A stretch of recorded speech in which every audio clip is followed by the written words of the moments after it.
Hey everyone, welcome back to Simple Fix Series. Today we're going to be talking about better overhead positioning. Okay, I think a lot of times what happens is athletes get so wrapped up in the lift off, the setup, the extension, the pull, that when the bar turns over, they're very passive.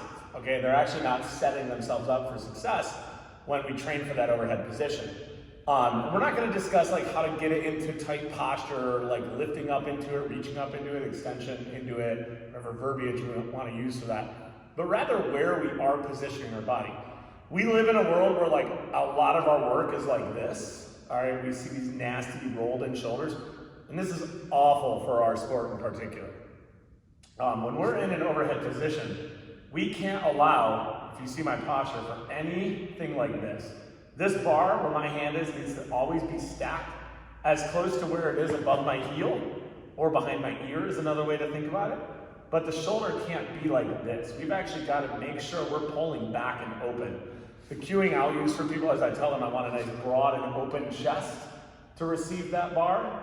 And it's the same on the clean. We want to be here. We don't want to be rolled in forward. And this gets really ugly because when we have this bar in our overhead position, if we turn over and we're here, we turn over and we're like that, we have no structure here. Versus if we're up and reaching back, and using that musculature to hold us up, we're gonna have a lot stronger and stable lifts as we head into the bottom of either lift. So again, from these postures, when we land, we wanna be sitting here and not like this, roll forward, but rather up and open.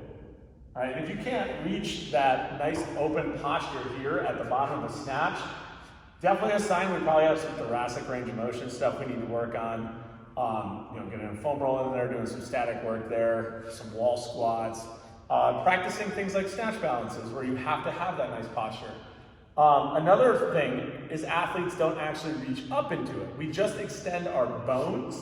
We don't use our muscles. So a great example of this, one of my favorite movements that I had all the time because I was guilty of this from Coach Bob, was just a snatch grip push press. But the problem is, very significant, but most people don't see it as significant because they're not understanding, is they do this motion. They dip, drive, go like that, and they're back down. Whereas we actually are trying to train the body, the dip, the drive, and then the reach. Okay, actually lifting up that upper back, all that rhomboid musculature in the back to control and hold the weight overhead. Whereas that just locks out bones. This actually trains, and you can even see here's bad posture, here's good posture. So that can help you train nice, strong overhead and stable movements. Make sure you're stacking your shelf open and up and not just turning over into lazy wherever positions. Hope that helps.